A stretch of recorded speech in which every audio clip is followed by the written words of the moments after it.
नमस्कार बच्चों, मैं Kanhaiya Yadav CBSE classes for social science में आपका स्वागत करता हूं। आज की वीडियो के अंतर्गत हम लोग कक्षा 10 के सामाजिक विज्ञान में भूगोल खंड के अंतर्गत चौथे लेसन में, जिसका नाम है कृषि के भाग 11 का अध्ययन करेंगे, जो कि यह वीडियो इस लेसन का अंतिम वीडियो होगा। इस वीडियो में हम लोग दो बातों का अध्ययन करेंगे, दो शीर्षकों के अंतर्गत अध्ययन करेंगे, जिसमें पहला शीर्षक है वैश्वीकरण का भारतीय कृषि पर प्रभाव, दूसरा है हरित क्रांति। तो सबसे पहले वैश्वीकरण का भारतीय कृषि पर प्रभाव या कृषि पर प्रभाव। वैश्वीकरण का भारतीय कृषि पर प्रभाव।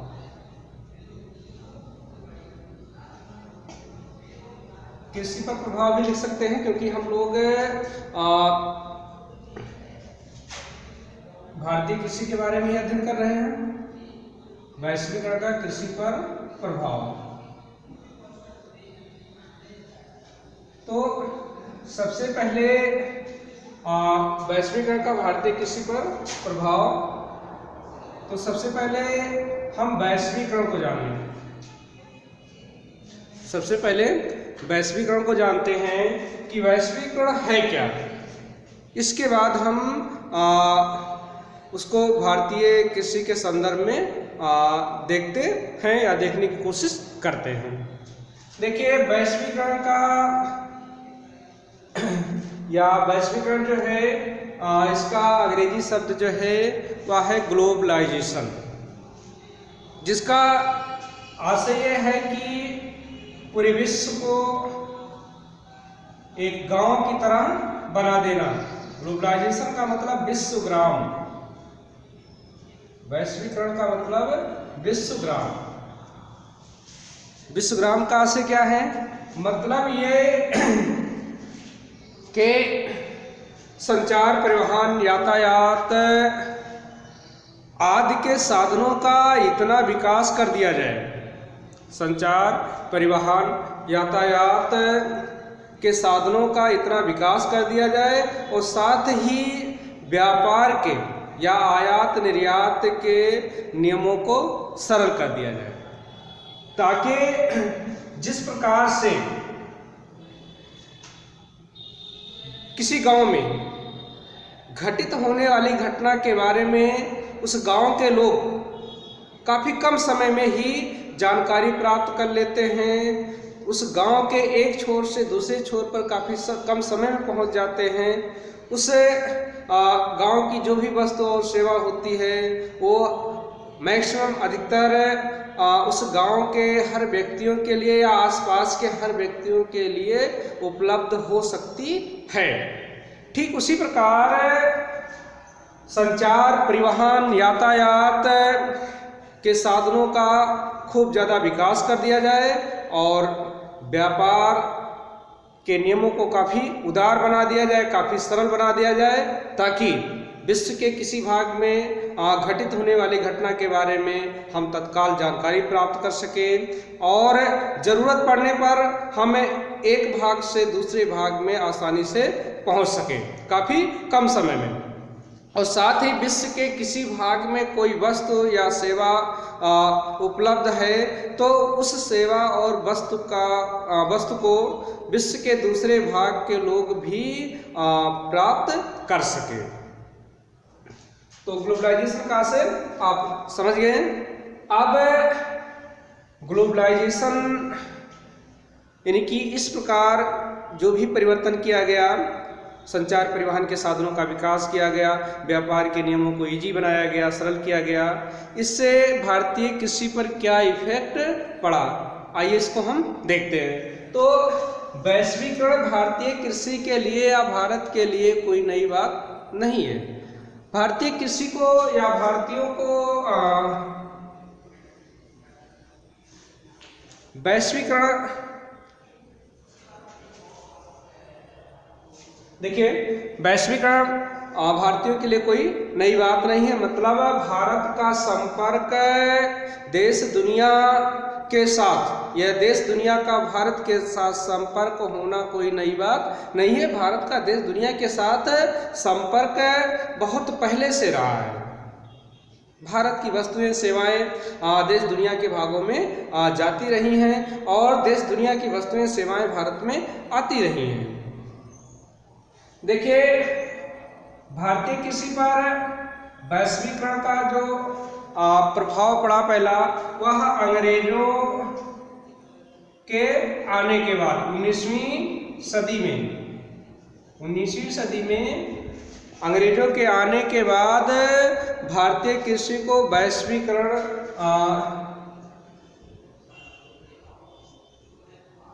को देखने का अनुभव प्राप्त हुआ।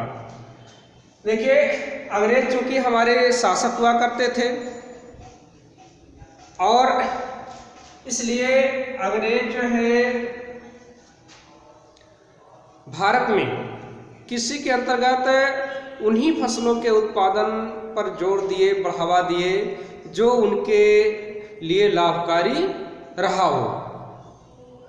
इसलिए भारतीय किसानों ने, आप इतिहास में पढ़े होंगे, नील आंदोलन के बारे में आप लोग पढ़े ही हैं।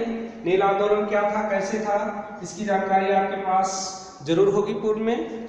नील की खेती, कपास की खेती और साथ ही मसाले की खेती को अंग्रेजों ने बढ़ावा दिया, क्योंकि ये सब चीजें अंग्रेजों की दृष्टि से, या इन सब चीजों का उत्पादन जो है अंग्रेजों की दृष्टि से अच्छा था। इसलिए अंग्रेजों ने इन फसलों के उत्पादन को प्रोत्साहन दिया, जिससे इन फसलों का उत्पादन भारत में तेजी से होने लगा, या इन फसलों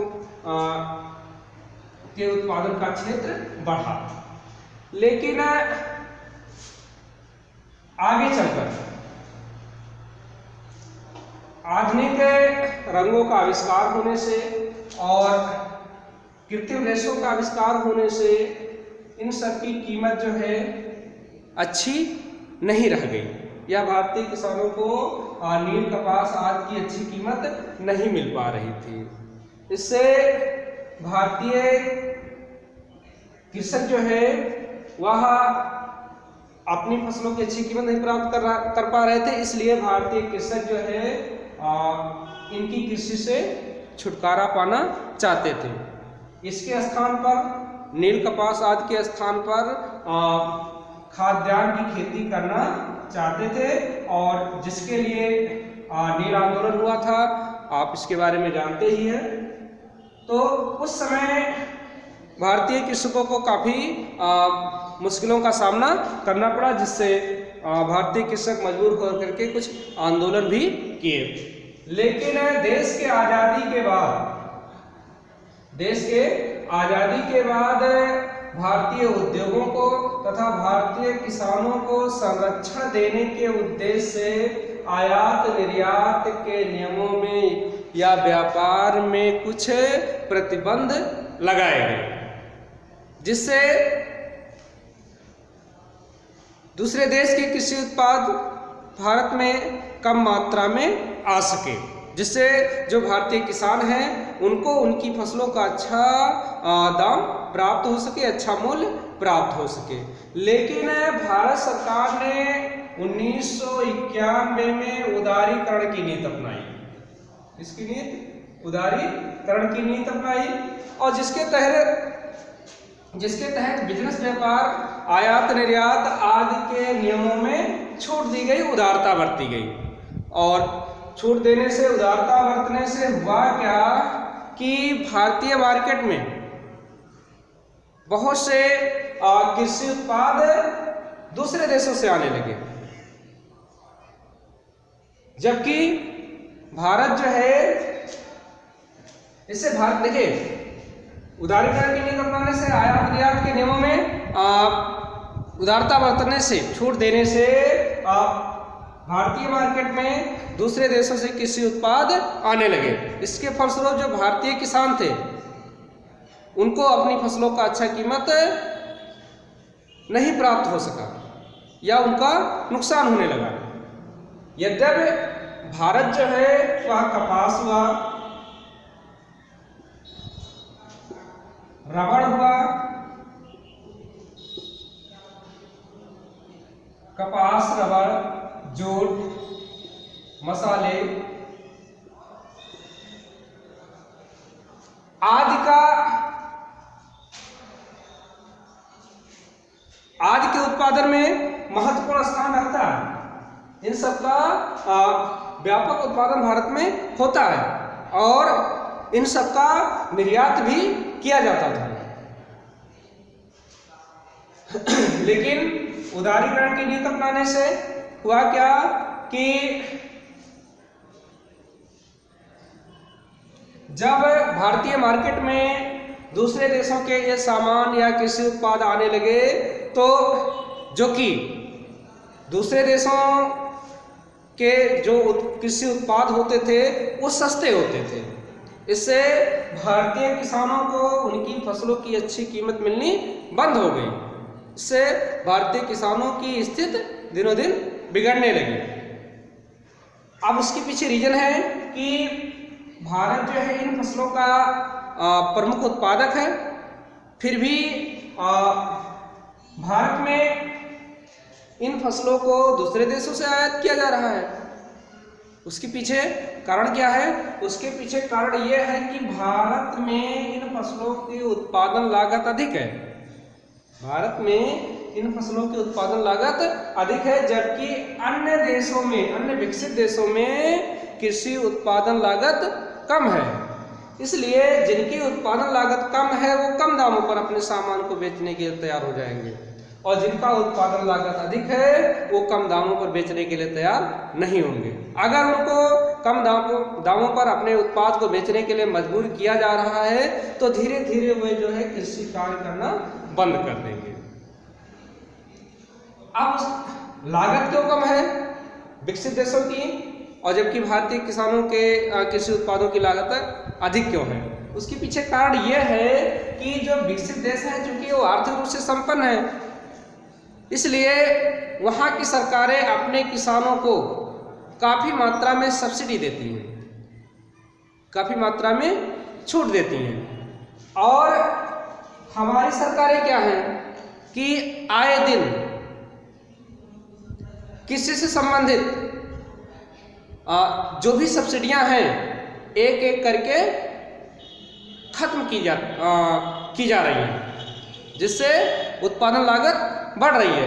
और दूसरी बात कि भारत में अभी भी विकसित देशों की तुलना में आधुनिक कृषि यंत्रों का प्रयोग कम हो रहा है।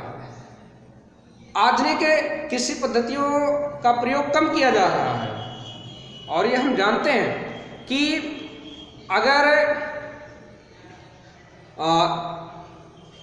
कृषि यंत्रों को देखा जाए और मानव श्रम को देखा जाए, यानी कि दो कृषि की जाए, एक कृषि यंत्रों का प्रयोग करके की जाए और दूसरा मानव श्रम का प्रयोग करके की जाए, तो जो कृषि यंत्रों के प्रयोग से आए, आधुनिक यंत्रों के प्रयोग से जो कृषि की गई उसकी उत्पादन लागत कम आएगी, और जो मानव श्रम के प्रयोग से की गई है उसकी उत्पादन लागत अधिक आएगी। तो भारत में अभी आधुनिक कृषि यंत्रों का प्रयोग बहुत कम हो पा रहा। अब उसके पीछे कई कारण है। एक तो भारतीय किसानों की निर्धनता, और दूसरी बात भारत में जो कृषि भूजोत हैं उनका आकार छोटा है, जहाँ पर आधुनिक कृषि यंत्रों का प्रयोग करना या तो संभव नहीं है, अगर संभव है तो लागत अधिक है। इसलिए इन सब वजहों से भारतीय जो कृषि उत्पादन है उनकी लागत अधिक है। इसलिए उदारीकरण की नीति अपनाने से भारतीय किसानों को काफी नुकसान उठाना पड़ रहा है, जिससे दिनों दिन जो है भारतीय किसान कृषि कार्य करना बंद कर रहे हैं और अन्य व्यवसायों की तरफ उन्मुख हो रहे हैं। तो हम कह सकते हैं कि वैश्वीकरण का भारतीय कृषि पर बहुत सकारात्मक प्रभाव नहीं पड़ा है। अब इसके बाद हम लोग पढ़ेंगे हरित क्रांति, ग्रीन रेवोल्यूशन।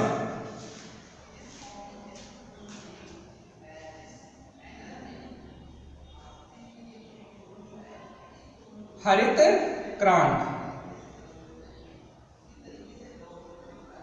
ये हरित क्रांति क्या है? देखिए, जैसा कि नाम से जाहिर है, हरित मतलब हरा भरा, और हरा भरा क्या होती हैं? पेड़ पौधे वनस्पतियां, यानी कि हरित क्रांति से आशय जो है वो फसलों के उत्पादन से है।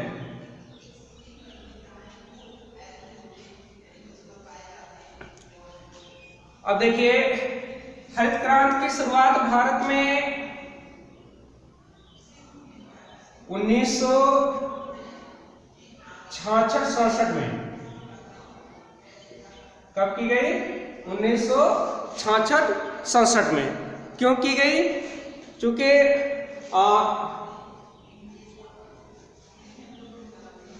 देश की आजादी के बाद से देश में लगातार खाद्यान्न की समस्या बनी रही। भारत को हर वर्ष काफी मात्रा में खाद्यान्न विदेशों से आयात करना पड़ता था।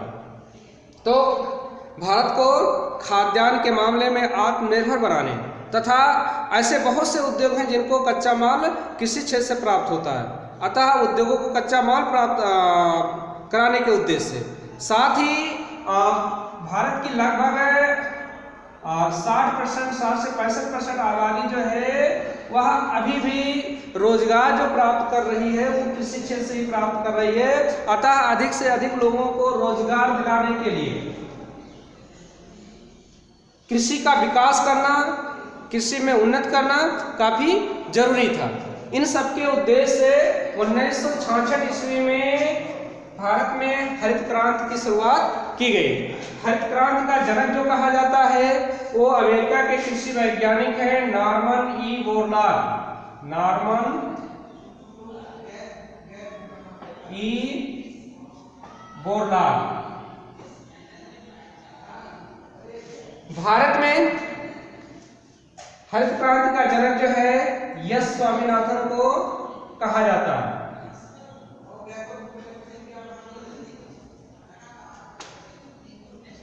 एस स्वामीनाथन को कहा जाता है इसका हरित क्रांति का जनक।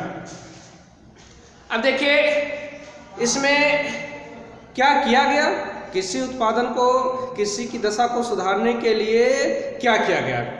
देखिए, इसमें कृषि उत्पादन को बढ़ाने के लिए, कृषि की दशा को सुधारने के लिए आधुनिक कृषि यंत्रों का प्रयोग किया गया।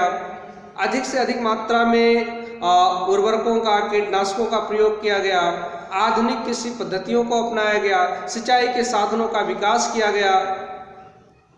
ये सब बातें, और उन्नतशील बीजों का विकास किया गया या उन्नतशील बीजों के प्रयोग पर जोर दिया गया। ये सब चीजें हरित क्रांति के अंतर्गत की गई, जिससे कृषि क्षेत्र में काफी प्रगति हुई। तो हरित क्रांति के प्रभाव हम कर सकते हैं, लिख सकते हैं हरित क्रांति के प्रभाव।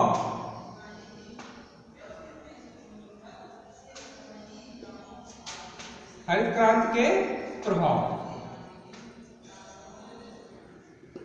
देखिए, हरित क्रांति के नेगेटिव और पॉजिटिव दोनों प्रकार के प्रभाव निकल करके सामने आए। पॉजिटिव प्रभाव में, सकारात्मक प्रभाव में ये हुआ कि देश जो है खाद्यान्न के मामले में काफी हद तक आत्मनिर्भर हो गया, और साथ ही कृषि क्षेत्र में रोजगार में वृद्धि हुई, और कृषि क्षेत्र में विकास होने से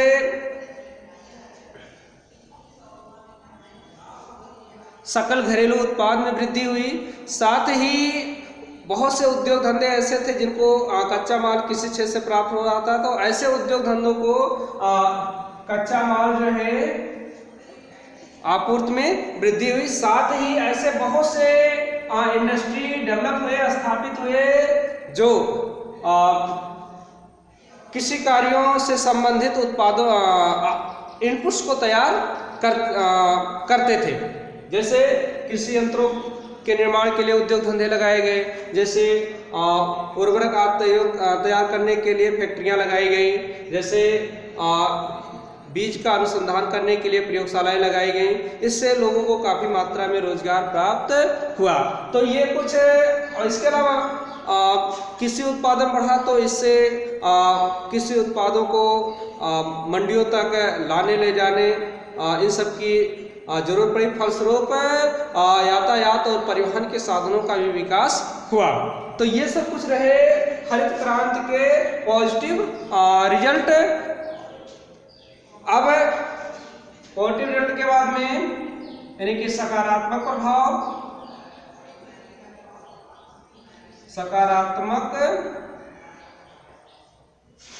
प्रभाव और दूसरा नकारात्मक प्रभाव। नकारात्मक प्रभाव में क्या क्या प्रभाव रहे? नकारात्मक प्रभाव में निम्नलिखित प्रभाव रहे।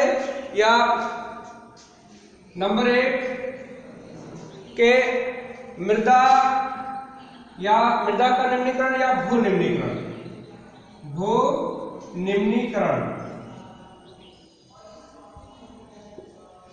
निम्नीकरण कैसे हुआ? देखिए,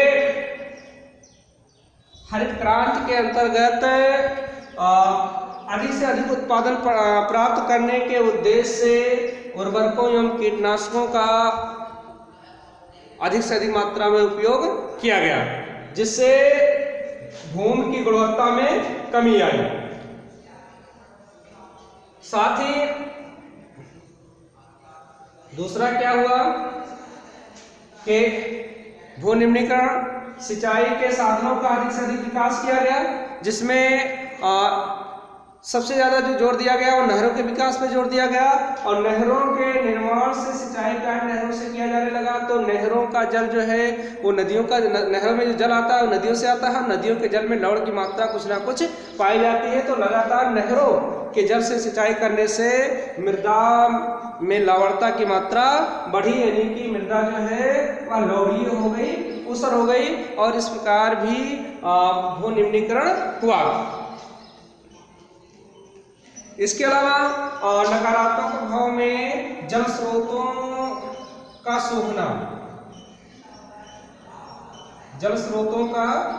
सूखना। देखिए, अधिकाधिक खेती करने से अधिक से अधिक सिंचाई की भी आवश्यकता पड़ी, जल की भी आवश्यकता पड़ी, जिससे तमाम जल स्रोत जो है सूख गए या भूजल स्तर में कमी आई। अगला जो नकारात्मक प्रभाव है वह है जैव विविधता को हानि।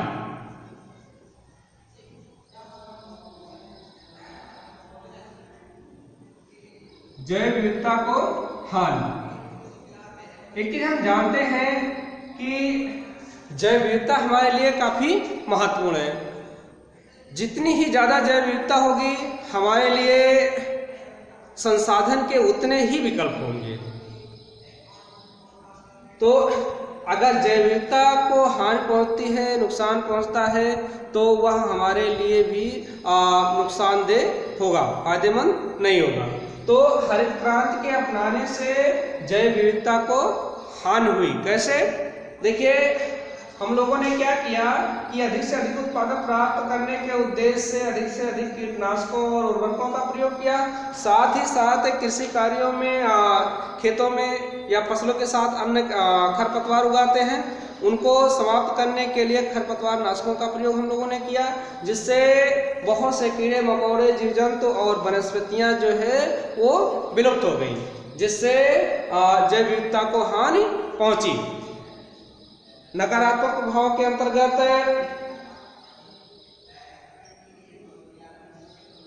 अगला जो निगेटिव इफेक्ट है या अगला जो प्रभाव है वो चौथा है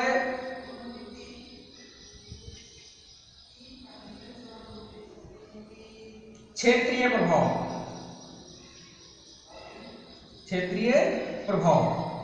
क्षेत्रीय प्रभाव का मतलब कि हरित क्रांति के समय काफी लंबे चौड़े वादे किए गए कि इससे जो है देश के प्रत्येक भागों का विकास होगा, प्रत्येक भागों में की जाने वाली कृषि का विकास होगा।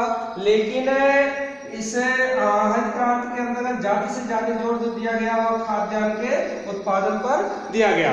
फलस्वरूप खाद्यान्न उत्पादन के जो प्रमुख क्षेत्र हैं वह है पंजाब, हरियाणा, पश्चिम उत्तर प्रदेश आदि।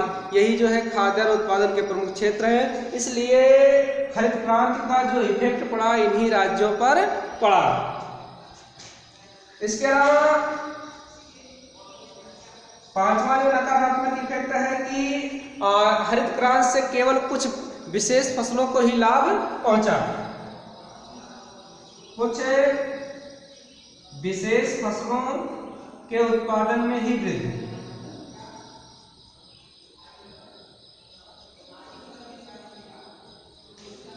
कुछ विशेष फसलों को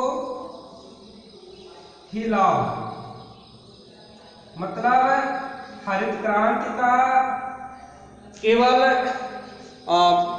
चावल और गेहूं पर ही प्रभाव पड़ा, बाकी और अन्य फसलों पर प्रभाव नहीं पड़ा। तो ये कुछ पॉइंटें रहीं, कुछ बातें रहीं हरित क्रांति के नकारात्मक प्रभावों से संबंधित।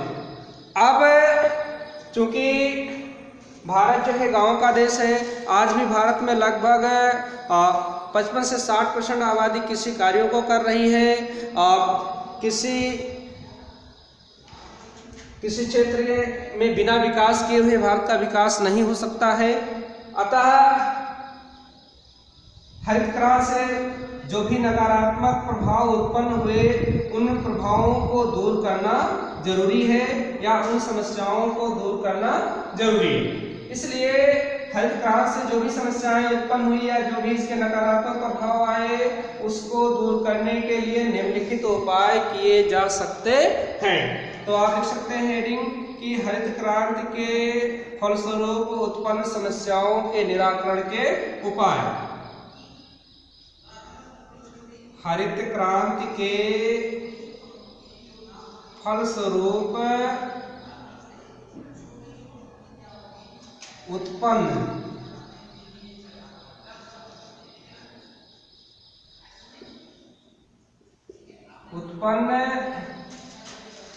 समस्याओं के निराकरण के उपाय।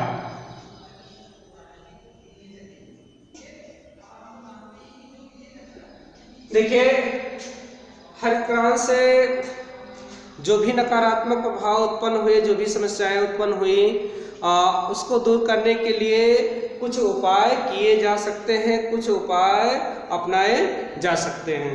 जैसे सबसे पहला जो है ऑर्गेनिक कृषि को बढ़ावा दिया जाए, कार्बनिक कृषि को बढ़ावा दिया जाए, यानी कि जैविक कृषि को बढ़ावा दिया जाए। जैविक कृषि को बढ़ावा देना।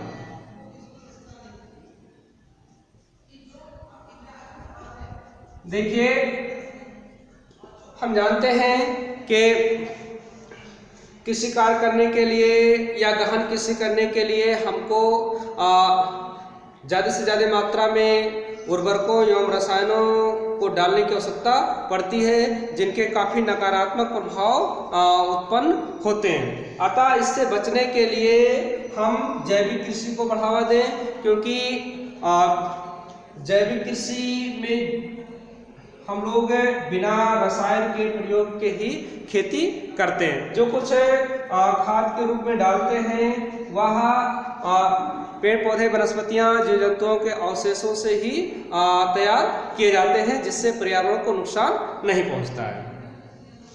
और क्या किया जाए? और क्या उपाय हो सकते हैं? देखिए, एक उपाय और हो सकता है कि हमारे वैज्ञानिक जो है, हमारे कृषि वैज्ञानिक जो हैं, या हमारा जो कृषि विभाग है, वह इस बात पे जोर दे, इस बात पे अनुसंधान करे कि हम ऐसी फसलें डिजाइन करें या ऐसे बीज तैयार करें जिनको कम से कम मात्रा में उर्वरक की आवश्यकता पड़े। कम से कम मात्रा में उर्वरक की आवश्यकता पड़े, या उर्वरक डालने की आवश्यकता पड़े ही ना, पेड़ पौधे, वनस्पतियां अपने विकास के लिए स्वयं पोषक तत्वों का निर्माण कर लें। जैसे कि हम जानते हैं कि जो दाल वाली फसलें हैं उनकी गांठों में राइजोबियम जीवाणु पाया जाता है जो नाइट्रोजन का एकत्रीकरण करता है। तो ऐसे कुछ और भी जीवाणु पाए जाते हैं जो अन्य पोषक तत्वों का एकत्रीकरण कर सकते हैं। तो जीन इंजीनियरिंग के माध्यम से इस क्षेत्र में कार्य किया जा सकता है, इसमें सुधार किया जा सकता है कि आने वाले समय में हम ऐसी फसलों को डिजाइन कर दें, तैयार कर दें जिनको उर्वरक की आवश्यकता पड़े ही ना। और क्या किया जाए? तीसरा जो है सहकारी कृषि को बढ़ावा दिया जाए। सहकारी कृषि को बढ़ावा दिया जाए, इससे क्या फायदा होगा? देखिए, सहकारी कृषि से उत्पादन लागत कम आती है। अगला क्या है?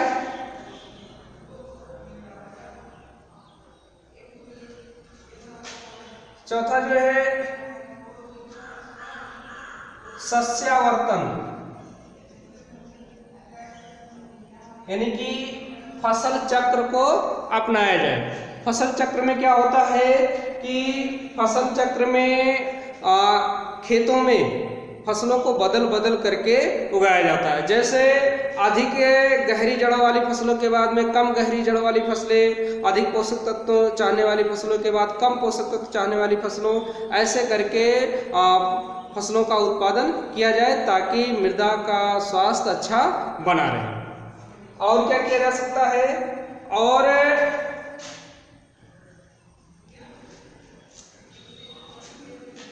कुछ ऐसी फसलें हैं जैसे चावल,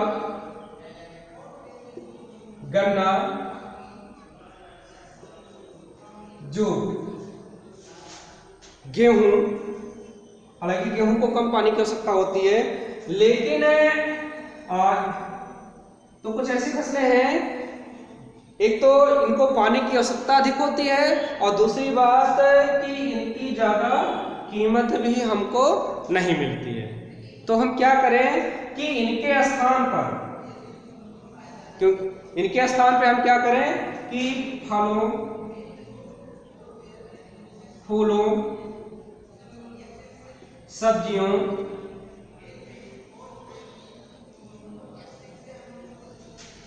बायोडीजल फसलें,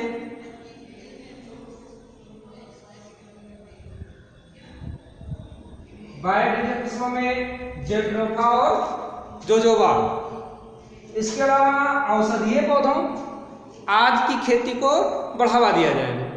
इससे क्या होगा कि ऐसे फसलों को कम मात्रा में उर्वरक की आवश्यकता पड़ती है, साथ ही साथ कम मात्रा में सिंचाई या जल की भी आवश्यकता पड़ती है। और इससे होगा क्या कि इनकी कीमत जो है मार्केट में अधिक मिलती है। तो हम इनका अधिक से अधिक उत्पादन करके इसको एक्सपोर्ट करके बदले में हम खाद्यान्न आदि का आयात कर सकते हैं, जैसे दुनिया के कई देश कर रहे हैं।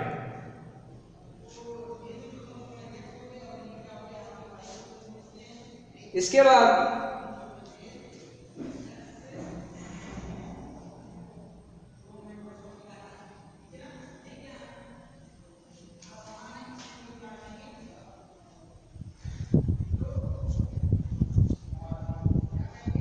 देखिए, ये कुछ रहे हरित क्रांति के फलस्वरूप उत्पन्न हुए समस्याओं के निराकरण के उपाय। आज की वीडियो में बस इतना ही। आज के वीडियो के साथ ही ये चैप्टर समाप्त होता है। इस चैप्टर से संबंधित एक्सरसाइज में जो भी प्रश्न दिए गए हैं उन प्रश्नों को आप हल करने की कोशिश करेंगे। अगर कहीं कोई समस्या आती है तो आप ऐसे प्रश्न को व्यक्तिगत व्हाट्सएप नंबर पर मैसेज करके पूछ सकते हैं। आपको आपके प्रश्न के आंसर दिए जाएंगे।